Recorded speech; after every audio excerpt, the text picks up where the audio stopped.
30 years ago, a group of people came together with a dream to make a difference in our Sacramento community and change lives through affordable housing. Thanks to their relentless commitment and the service of thousands of volunteers and donors, Habitat for Humanity of Greater Sacramento has built 125 homes in Sacramento and Yolo County, 272 homes in Nicaragua, and served over 400 families worldwide. This is the story of the people who've dared to join us and dream bigger for what we can do in our community and around the world. The story of 30 years of building hope and homes.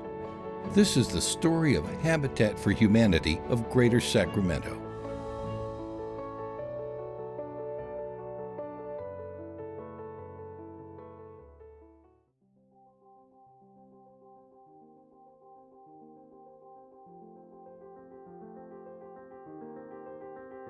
I was on the founding board of Habitat for Sacramento back in the days when Habitat was getting started around the country.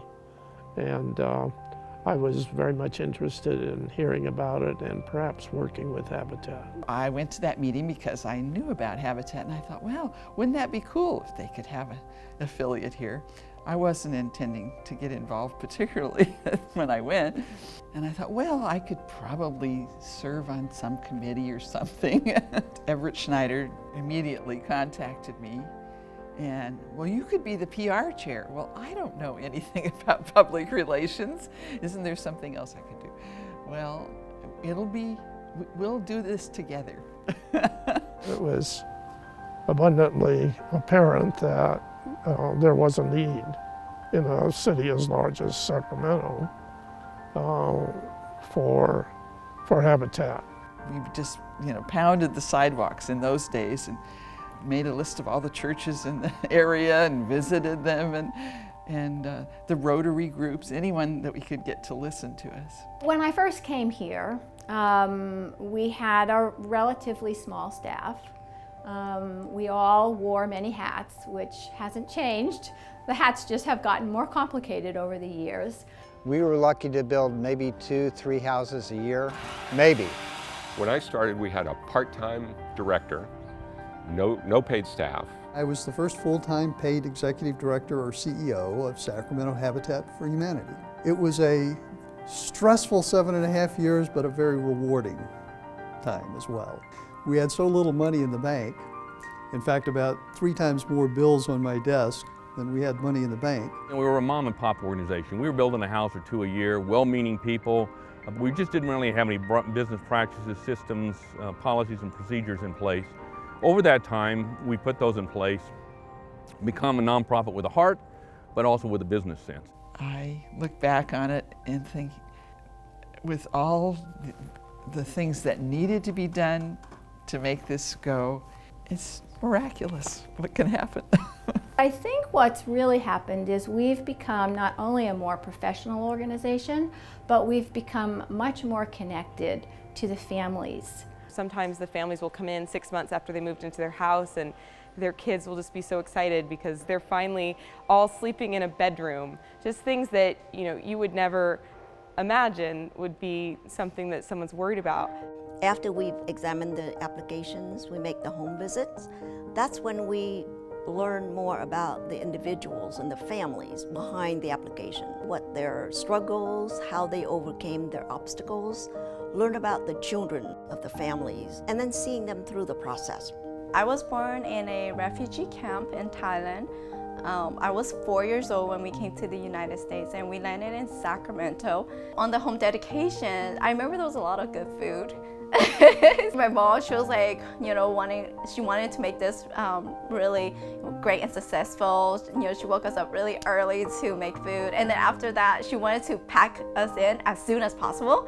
So right after everyone left, we had to go back home really quickly, pack everything, throw everything to the U-Haul and come back here because we loved the house so much that we just have to come and stay the night here. My parents, they didn't have an education at all.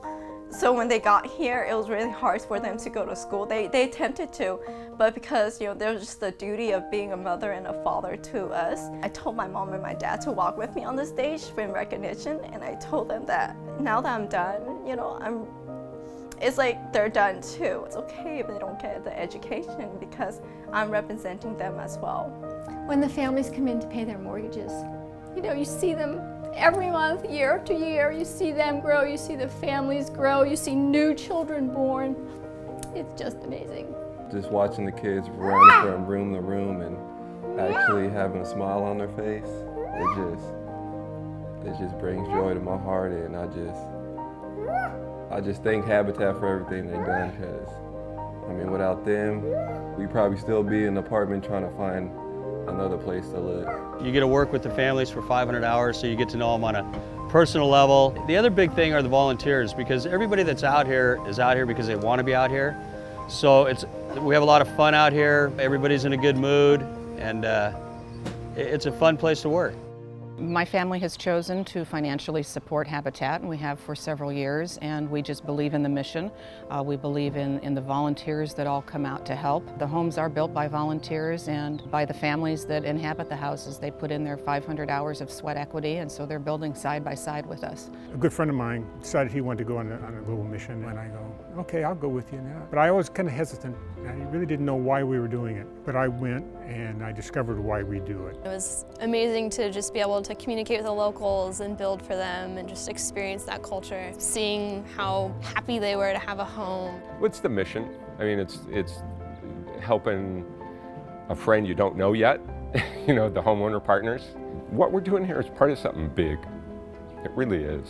Ayana Fabio said in her dedication, how she will remember all of the support she got in building the home every time she turned on a light switch or put the key in a door.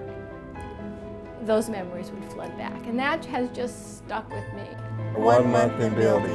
4 years in building. 30 years in building. 19 years and building. 24 years at building. 5 years in building. 10 years in building. 6 years in building. 20 years in building. 1 year in building. 25 years in building. 5 years in building. 10 years and building. 30 years and building. 14 years in building. 6 years in building. I'll never forget my first dedication when the homeowner received the keys to his house, and he looked out and he said, "This Habitat home is not my dream come true, because I could never have dreamed this big." Habitat shows you that your dreams are never too big, and if I could encourage our staff and our volunteers and our community about anything, it would be to dream bigger.